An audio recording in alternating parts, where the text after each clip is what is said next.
Good evening. We are, I call this meeting to order at 5:10, right? Yes, Madam President. 5:11, 5:10. 5:11. Okay, 5:11. Roll call. Mr. Bell. Present. Mrs. Carroll. Here. Dr. Finlay. Present. Mrs. Koo will be absent tonight, so I will be calling roll call the next time as all in favor. And Reina Diaz present. Okay, Mrs. Carroll, will you please, oh, Dr. Emerson, I'm sorry. Thank you, Madam President. Staff is here with the exception of Dr. Hillman, who is absent this evening. Thank you. Thank you. Mrs. Carroll, will you please lead us in the flag salute? Yes, can everybody stand, please? Thank you. Place your right hand on your heart. Ready, begin. I pledge allegiance to the flag of the United States of America and to the republic for which it stands, one nation, under God, indivisible, with liberty and justice for all. A moment of reflection.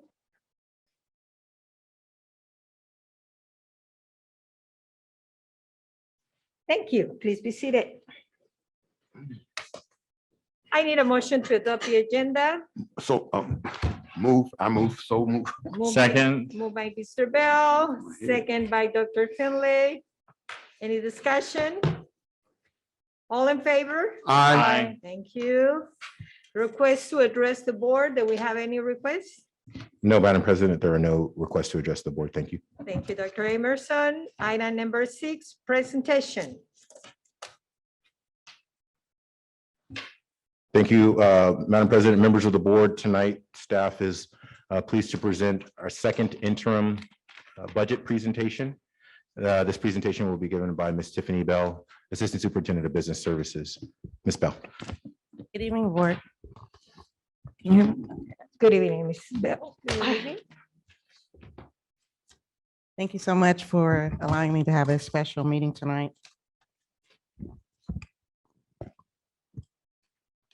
Okay, I'm going to present to you second interim. And so, can you hear me? I don't know. You probably got to speak directly in that mic, probably. Are you But we using can hear you that? pretty good. You can move the screen closer to you. So, yeah, that. Thank you. Works a little better. Thank you. So we're going to begin tonight regarding our second interim report, and it's due March 15th. And this is our table of contents. We're going to go through each section. We're going to go through the budget timeline, certifications, financial statement analysis between first and second interim, multi-year projections, the COLA, average daily attendance, our unduplicated pupil percentage, our loss control funding formula, our budget stabilization plan, and board recommendations for tonight. So here we are. So budget preparation timeline, and we are here now. We're at second interim. And this is the last almost green dot. And so we look at second interim as a reflection as first interim. So we go back and look what we did at our adopted budget. First interim looks at that, and then second interim comes back and looks at first interim.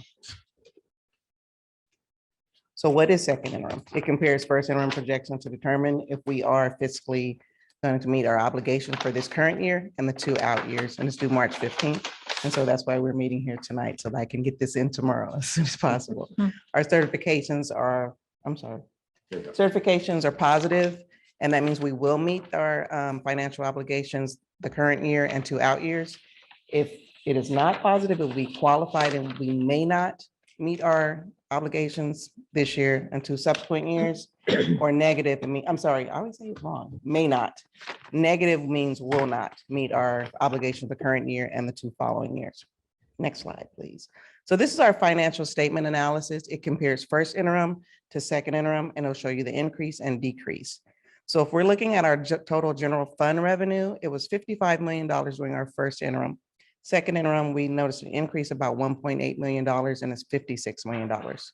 Our total general fund expenditures were $53 million at first interim. Second interim, they went down a little bit, about $411,000 to about $52 million.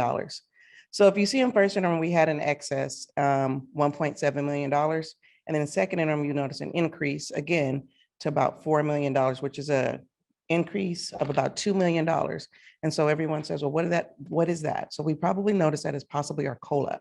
Our COLA was probably about $1.8 million, but then we also noticed other things that are happening. And we said, well, this is what probably our increases are coming from. We have information regarding our ELO grant and things like that to increase this particular part of the budget.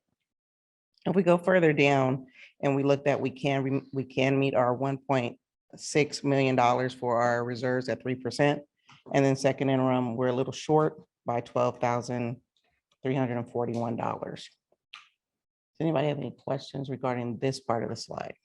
Yes, Okay. Ms. Bell, quick question. So under the line item for restricted, Yes, sir. so that's almost like an increase of around $2 million in restricted funds. Are those the ESSER funds? Those Is are our that- ESSER funds, our Title I, Title II, those type of things like that, or we can only use money for those particular things.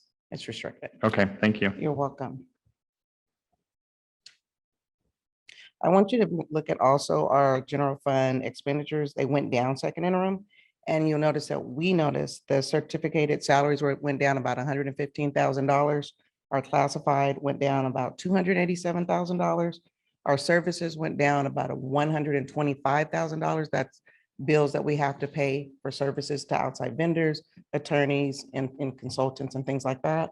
And then our benefits went down because about $11,000 because of our certificated and classified salaries. So we're looking at things to reduce, and we did a really good job, about $487,000 in reductions in this particular interim. Next slide, please. So what happened? So our LCFF revenue changed due to our unduplicated pupil percentage, and that means we went up a little bit, and that's what you noticed. We went up for the COLA, and we also went up in our UPP count, and we talked about that last interim regarding how many percentage points it will cost us to move up.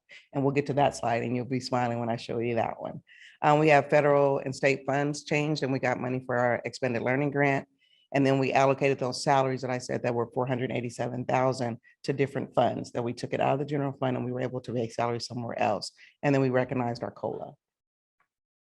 So this is our multi-year projection. It's a little different from what I showed you last time. It shows you a little bit clearer. We're 21, 22, 22, 23, and 23, 24. So our beginning fund balance is what our ending fund balance is. So we bring it back to the top. And so our total revenues, again, were 56 million in 21, 22. And then for multi-year, we look at 49 million going across. And so we start noticing that our money is starting to drop off, and that's because we're losing our COVID funds. So we start losing that, and we look at our ADAs, because once our hold harmless is gone, then we start actually counting our students again at the 49 million. And then we estimate, and these are all assumptions, you have to keep that in mind. This is not written in stone, but this is what we think will happen. But just like second interim, things got better, so we can always adjust, and that's what we do in the May revision, and that's what we do in the adopted budget. So in 2022, 23, 24, it goes down about $2 million again. So our total expenditures, you'll notice a 52 million in 21, 22, goes down about $1 million in 51, and then again in 47. It goes in 23, 24, goes down to 47. So our surplus in 21, 22, which will be this year, will be $4 million. So I want to talk about that for a minute. So before, there was a budget stabilization plan, and you put a figure just there to hold it like a placeholder for $4.6 million. So this was our surplus, $4 million at 21, 22 in the first interim. So that means we did what we said we were going to do. We were going to look at our expenses, start trying to reduce things. With the COLA, it absorbed it. And then with all the other reductions, we came almost close to our 4.6 that we said we were going to hold. And so we were safe in 21, 22. So then that moves us into 22, 23. Then we start looking at, then our money starts falling off again. And so then we go back into a deficit about $1.5 million. Doesn't mean that we can fix it, but at least that 4.6 is gone. And so we're moving on so we can get better. 22, 23, you notice that our deficit gets a little smaller at $410,000. So in 22, 23, because we were short in 22, 23, we put another budget stabilization plan in place, and we pulled it for $3.2 million. But if you remember your budget stabilization plan in the past, it was 4.7, 4.6, 4 point, but we're moving down. And so now at 23, 24, we start noticing a decline, we just hold it again for 3.2. Next slide. So everyone's talking about COLAs. So I wanted to make sure that we address the COLAs, and they were here.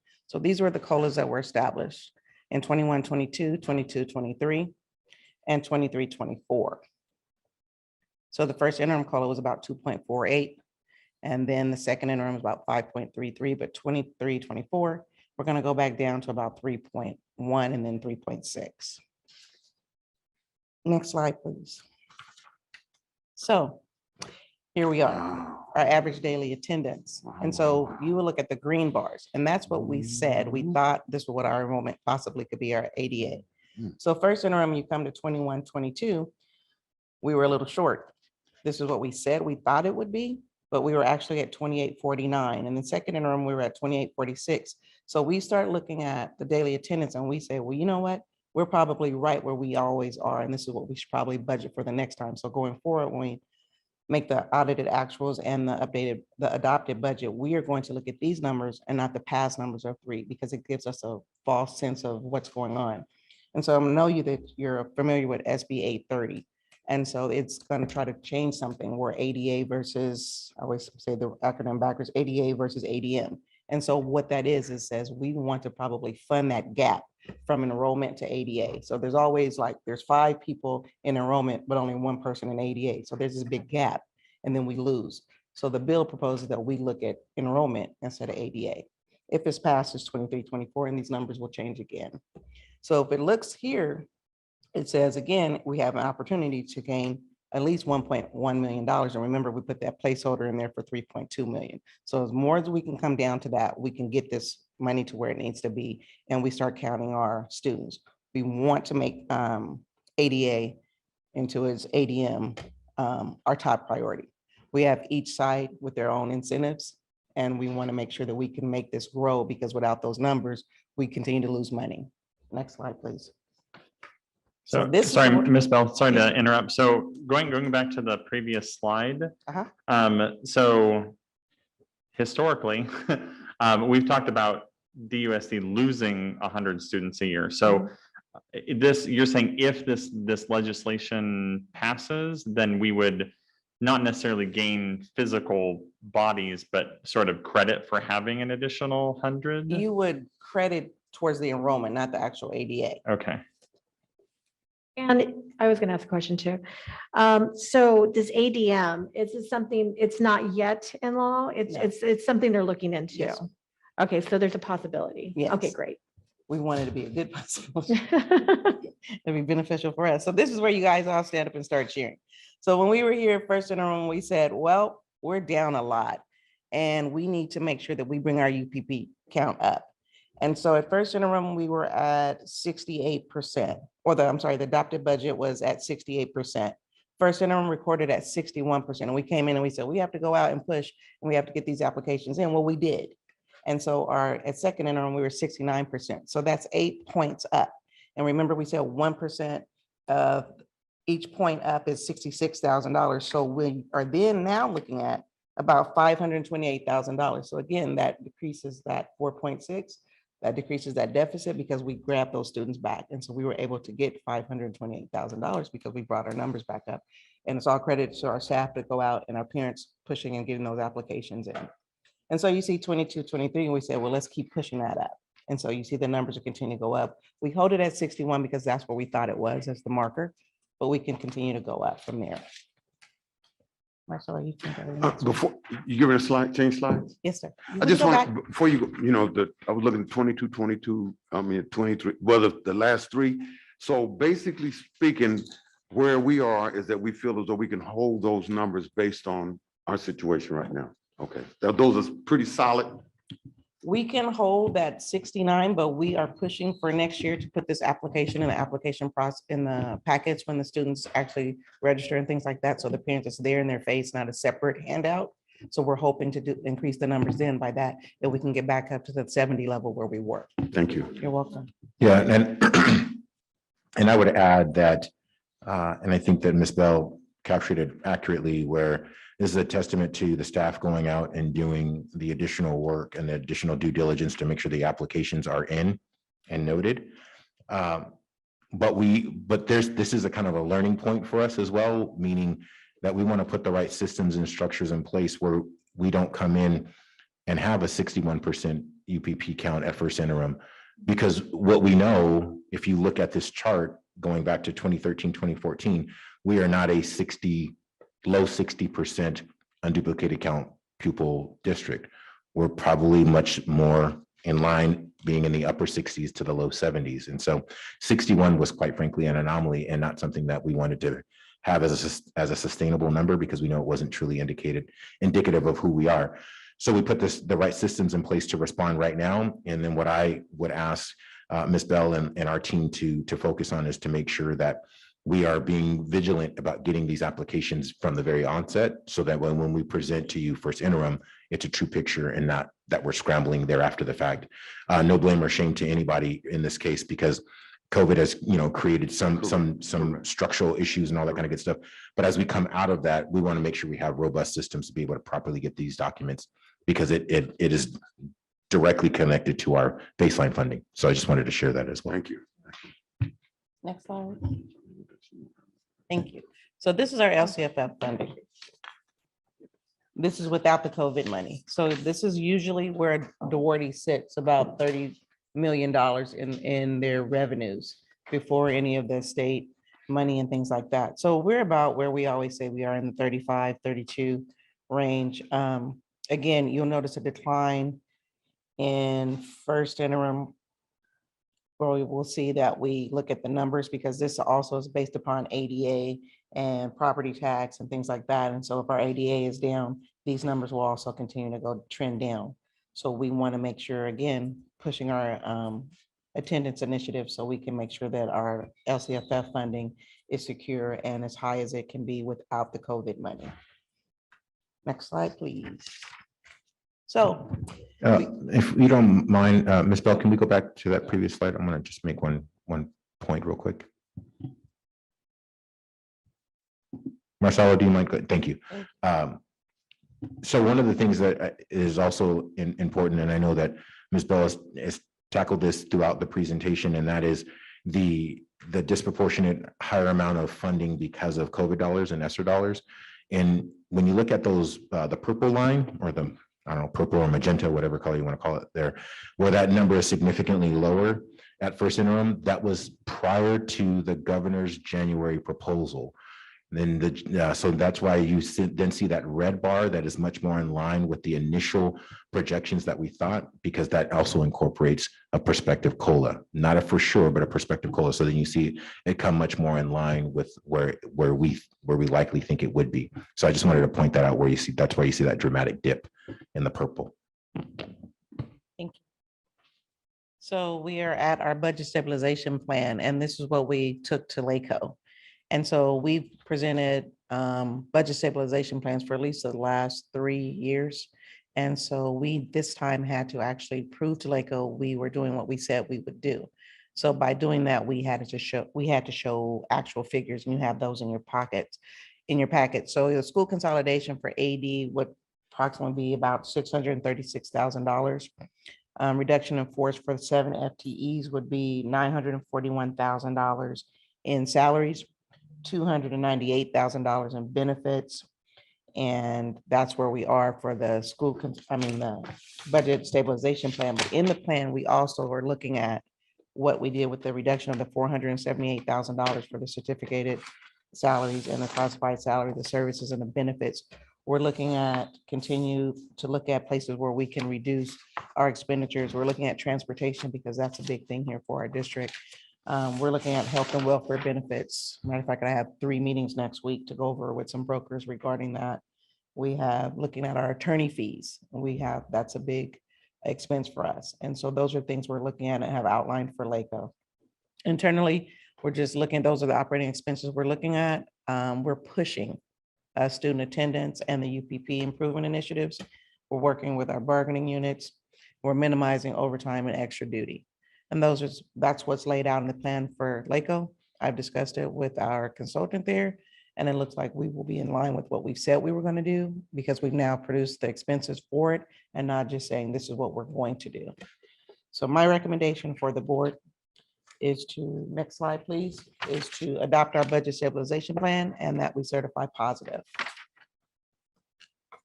Are there any questions?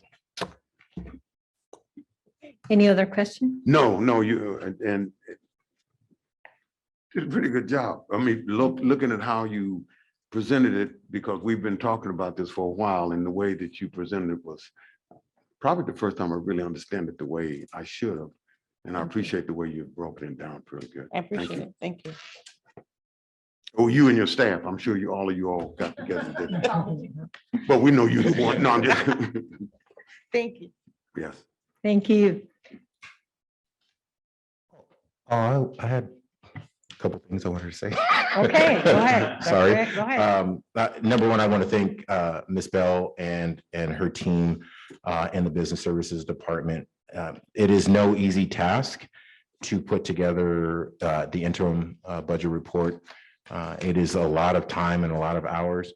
One thing that I would share is that for the first interim, which was Ms. Bell's first with the district, she did a lot of that work almost by herself, along with the staff, meaning that not having that number two person, unfortunately, we had an employee who chose to retire.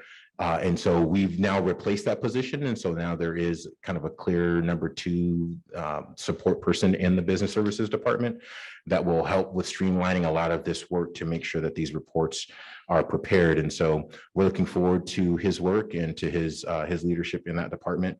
But I do want to thank Ms. Bell directly for her work on putting this together. And I do also appreciate, and I'll echo what Board Member Bell said, the way that we lay the second interim budget report, much like the first interim budget report, we're trying to give you kind of really tangible ideas of things that we're looking at and how we're actually trying to address those things. One of the things that's really, really important that I've been thinking about with respect to this report is that at its first glance, you might think like, oh, wow, the budget is getting better. And that makes sense when you look at it just from a very outside perspective. But when you actually peel back the layers and you recognize that it's really a byproduct of the underlying work of implementing the budget stabilization plan as we have told LACO we were going to, and as this board has directed us, that's one reason why that it looks better. And the second piece is the prospective COLA that is not a for sure thing, because remember, we put the COLA into the second interim. However, we know that that is still just a proposal from the governor. And then we know and fully expect that in May, there'll be a revision. And that revision could be up, or it could be down, or it could be the same. So that's really a placeholder until we know what the May revise actually says, and then what the actual full implementation of the state budget is. And so I want to, again, applaud our team and the work that we have been doing to try to move this work forward and properly right-size the district. I think you're seeing concrete action, and I deeply appreciate the team's work in that regard, because these are the things that I think that the board has asked us to do and expects from us. And so we're working really, really hard to deliver on that. So I just wanted to make sure that I shared that as well. Thank you, Madam President. Thank you, Dr. Emerson. I also echo Dr. Emerson's words, but I will add to that is, I believe it is the first time that I see very clear the points where we need to reduce our expenses, the ones that we spend a lot of money on. And so I like that. I really like that you find the points where we need to really take action on it. And but my question is, we still have the 3%, right? Saving reserve. Okay. Okay, thank you. Yes. Yeah, I know the mic's not working down there, so I'll say yes. to make sure. Yes. Okay, perfect. Thank you, thank you. So, and Madam President, if Yes, I sir. could ask a question too, or I guess just provide my input on this. One of the things that I was really impressed with was that unduplicated pupil work. I mean, that you said that was for each percentage point that it went up was $66,000, and it went up by 8 points. And you know, that's I don't pretend to know all the effort that went into that, but I'm guessing the ROI on that was pretty phenomenal, because that's over $500,000 that otherwise would have been unrealized. So however that happened, thank you very much to whoever did it. That's phenomenal. Okay, moving along, item number 7. It is the second interim financial report for period ending January 31st. I need a motion to approve the second interim report, financial report. Move to approve. Moved by Mr. Bell, second. A second. Second by Mrs. Carroll. Any discussion? All in favor? Aye. Thank you. Okay, item number 8, update budget stabilization plan for 2022, 23, and 2023, 24. May I have a motion? So move. Moved by Mr. Bell, second. Second. Second by Dr. Finlay. Any discussion, Dr. Emerson? No additional points to add. Ms. Bell laid out in her commentary the specific line items that you see in the budget stabilization plan. Again, that is at not the behest, but the collaborative discussions that we've had with LACO and our contacts at LACO to say, let's really put meat on the bone and really give a clear indicator of where those reductions are coming from, what are those line items, what are those specific areas. And so that is in the budget stabilization plan for the board's review and consideration. I think it will, again, bolster our the report as it goes to LACO for their evaluation. Thank you. So, Madam President? Yes, sir. Go ahead. So quick question, and I don't know if Dr. Amerson, if this is more for you or more for Ms. Bell, but so in our budget stabilization plan, we do have an item here that is other sources, $2.5 million. And we're making excellent progress towards that. And I know this is sort of a mixture of increasing revenues and decreasing expenses. I was wondering if you could talk a little bit about some of the things that we're doing to either increase revenues or decrease spending. Yeah, I'll start and then kick it over to Ms. Bell to add anything I might miss. But I'll actually start on the revenue side because I do think that that's an important piece. And then maybe I'll kick over on the expense side to Ms. Bell because she did allude to some of those things in her presentation. On the revenue side, and Vice President Carroll also brought this up. There are some things that are moving, kind of churning through the legislature that we're keeping a close eye on. And that is this concept of moving from the kind of antiquated, archaic way of funding schools based on average daily attendance, and instead moving it to what is going to be called average daily membership, which is moving it from an attendance component to an enrollment component. How does that help us? Well, in my estimation, working through an ADA format, essentially you get penalized as a school district for something that, quite frankly, may be out of your control. Meaning, if students choose not to come to school, we have to make school engaging and welcoming and all those things. But there are sometimes inherent structural issues where students cannot come to school. Well, currently, the way that it is designed, we get penalized for that, for students not attending school. In this proposed model, and Senator Portantino is, I believe, either the author of this bill or at least a very strong co-sponsor of it, is to instead focus on enrollment and provide additional funding based on enrollment without the penalties of the average daily attendance piece.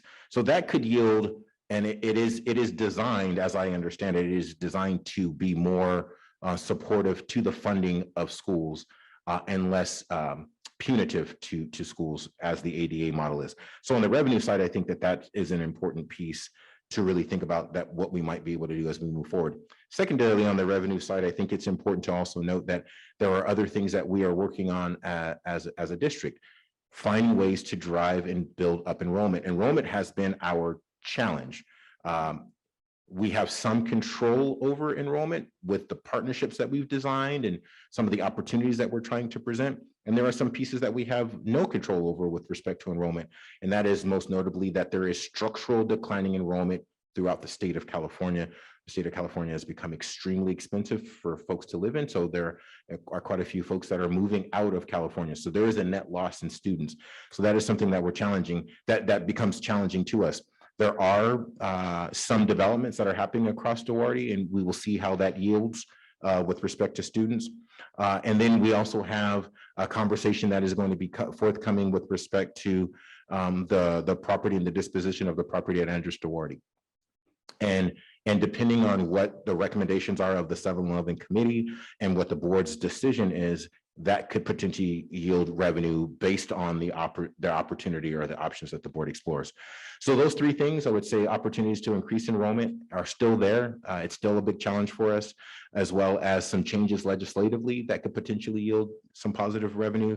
And then also the opportunity to look at the property that is available to us as a result of the decision to consolidate that school. So that's on the revenue side. And then I'll kick it over to Ms. Bell for the expense side and the specific strategies we're looking at.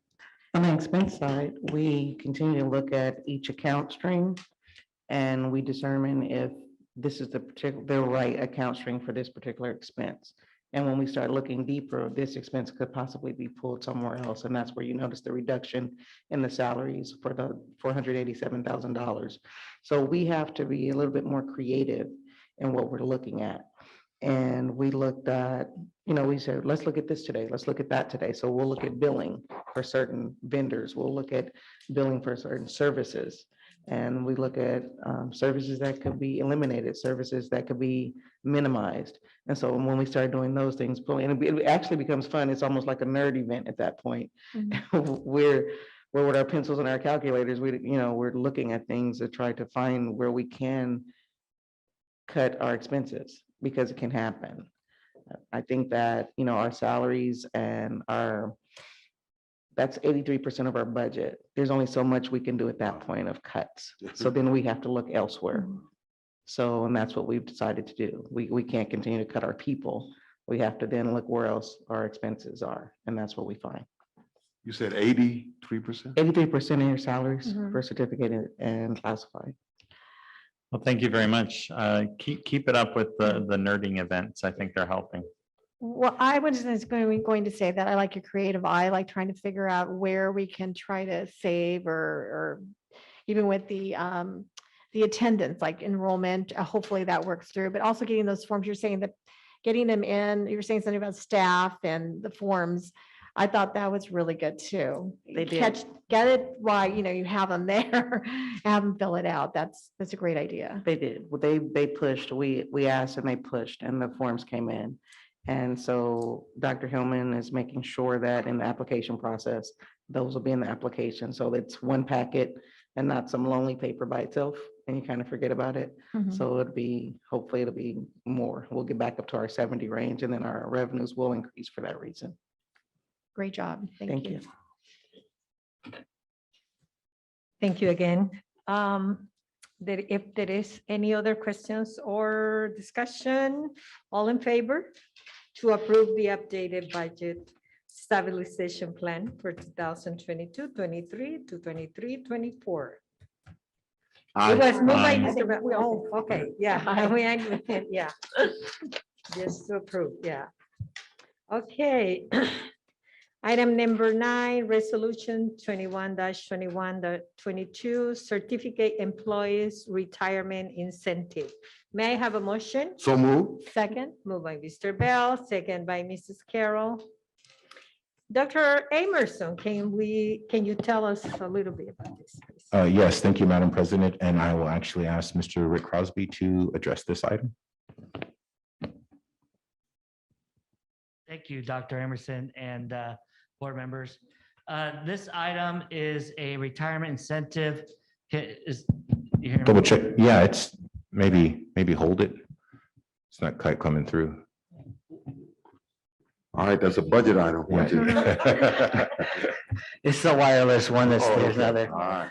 Thank you, Dr. Emerson and board president.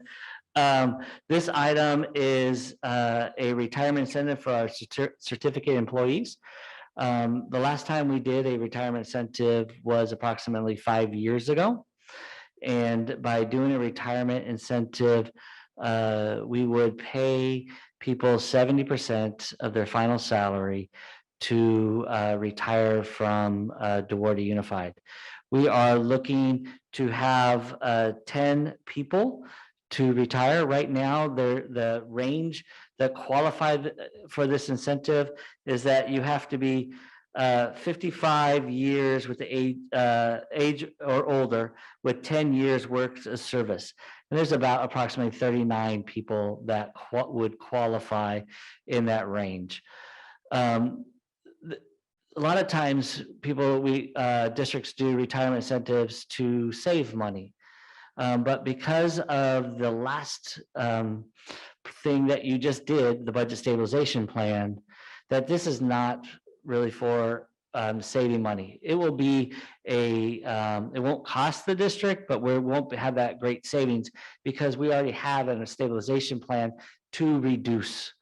What this would do would, and what incentive it does is that for people that are close to retirement that might not necessarily would retire, this gives them the incentive to retire a year or two before they really would have retired without an incentive.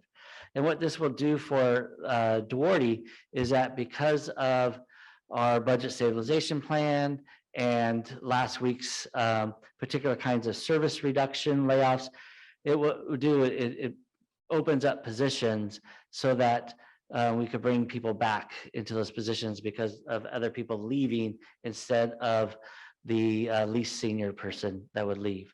So although it will not be a great money maker, it also staff, we believe that it's still good for the district, and that it's still not going to cost the district because we'll have a wash of people that with higher salaries leaving and less salaries coming in. But it's why it's not that great moneymaker is because we've already done a stabilization plan that way you just approved already. And again, if 10 people or more take this initiative incentive, then we will move forward with it. If there's less than 10 people, then they will not. And so what happens is if you approve this tonight, next week, the PARS company will send each of those 39 people a packet that has their individual, what it means to them, a packet to them. And then they will have until mid-April to decide. And they will sign, if they agree with it and want to do that, they will sign a binding retirement paper where if we get 10 people, then they will be deemed to be retired at the end of the school year. If we do not get the 10 people, then we will go back to them and we will rescind that retirement announcement. So, and then in the May meeting, it'll come back to you if we have the 10 people for you to approve. And then we could, if we have more than 10, then we can go and look at the positions that we were being reduced. So it's a win-win for the district and for our employees that are retiring. Okay, thank you, Mr. Crosby. Any questions or comments? Yes, Mr. Crosby. So with this threshold of 10 individuals, there's nothing that would preclude us from doing more. I mean, we wouldn't run into budgetary problems if, say, 15 people wanted to do it. No, and that then we would be could be saving some money because what we would be doing is hiring back other new people that at maybe a lower salary as well. So if more than 10 wants to do it, it's just beneficial for the district. Okay, thank you. Thank you, Mr. Crosby. Seems no more discussion. Just a little tiny. Okay, discussion. go ahead, Mr. Bell. I really understand it and I get it. And for those who want to do it, we're gonna lose some good teachers. That's my only. We will lose a lot of experience and teachers that have been here for a long time, and that value of them will be surely missed. But the way it comes back, if they want to come back and sub for us, they can come back and sub for us and be around here all the time as well. And I will encourage every one of them to do that too. That makes me feel There's a better. couple of That them, makes me feel I better. laughing at me in the audience a little bit. So that was going to be my question. That They can makes me come feel back better. and sub. But also we have the ones that are sort of on that list that are incredible teachers too. So, I mean, we want to, we want to make sure they have jobs too. So it's great either way. Thank you, board.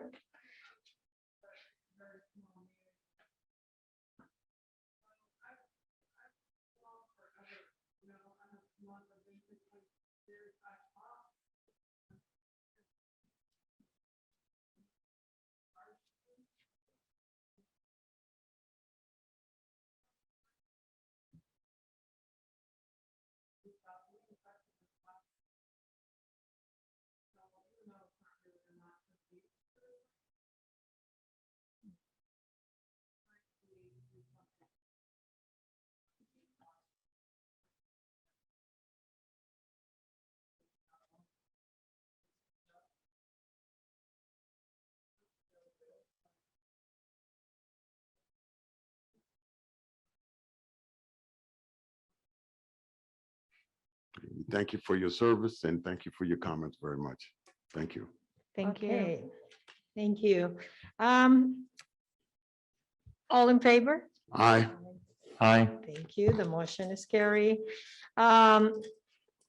Item number 10, 2022 CSBA Delegate Assembly Election. May I have a motion? Motion? Motion Second. by Mrs. Carroll, second by Mr. Bell. Discussion. You seen the three names that are up for that we can nominate two of the three names. I don't see any, just one incumbent, right? So I like to know if you have two names to nominate or who. Gary will- Scott is the only one I know. I was gonna go with Gary Scott and just because of the thing Gabriel Unified, but which one's the incumbent? Kimberly the incumbent? No, I don't Oh, see is it- the. Gary Just Gary Scott, Scott's okay. the incumbent. Yeah, he's the only incumbent. So beside him, if we like to go with him, then he will be one of them, but we need two, right? Yeah. We don't have to. We can go up to two, but it's up to us. So, The other, they're all fine. I'd be more inclined to maybe go with Kimberly, Pasadena, a little Okay. closer. okay, you know, Let's do so, that. okay, Is it second? Kimberly. Kimberly, I'll do Kimberly. And she will be the second one and the first one will be Scott? Yes. Okay. Just mine.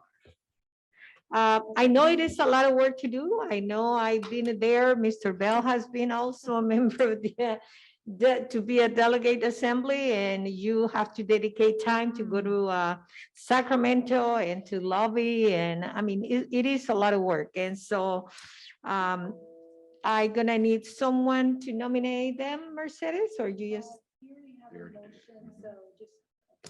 Okay, then we will go with Scott and Kimberly, right? Yes. Okay, all in favor? to Aye. Okay. Aye. Sorry, I was slow. Thank you. And the hard part, I need to motion to adjourn the meeting. What?